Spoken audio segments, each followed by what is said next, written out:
Le samedi 10 mars 1906, à 7 heures du matin, une épouvantable catastrophe, il faut qu'on sache aussi ça, une épouvantable catastrophe se produisait dans la compagnie des mines de Courrières, où un formidable coup de grisou se propageant dans les puits 2, 3 et 4 de la concession, il faisait en l'espace d'un éclair près de 1200 victimes.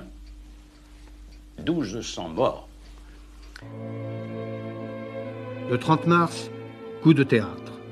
20 jours après la catastrophe, 13 survivants sortent de la fosse 2 à Billy-Montigny. Ils ont cheminé pendant tout ce temps d'un puits bloqué à un éboulis, écrasés de fatigue, mourant de faim et de soif. Et les voici. C'est incroyable.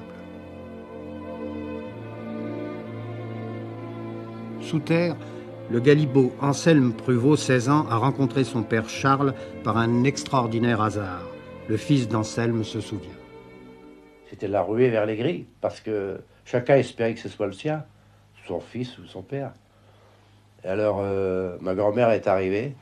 Et elle a même dit, je me souviens d'une anecdote, elle m'a dit, on aurait dit que les gens savaient que c'était mon mari, mon garçon. Parce qu'elle passait comme ça, puis elle se frayait un chemin sans résistance, sans rien. C'est elle qui dit ça, hein, voyez-vous. Alors, bon, bah, elle est arrivée à la goutte de lait. Et puis, ils n'ont pas pu le voir tout de suite, hein, parce qu'ils étaient faibles. Ils s'entendaient un moment, puis après, elle a dit même, ah bah, par un tout petit coin, mais je veux le voir.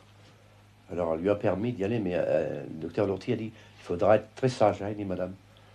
Alors, elle a été le voir, et puis, en arrivant, elle est d'abord tombée dans les pommes. Et puis, elle n'arrêtait pas de tomber. Le docteur, il a même fait une réflexion, il a dit, lui est sauvé, mais si ça continue, c'est elle qui va rester dedans. Alors, elle s'est approchée de mon grand-père. Mon grand-père lui a pris la main, il l'a embrassé, puis il a dit, oh, pas toi, j'ai bien bré pour Tim.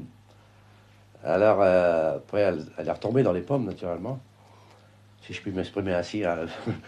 Et elle est partie voir mon père. Lui, mon père, il avait reconnu tout de suite sa mère. Puis il a dit, ah, maman, maintenant vous pourrez m'acheter un vélo. Hein. C'étaient des rescapés, comme l'on disait en patois du Nord, un mot que Courrières fait entrer dans la langue française.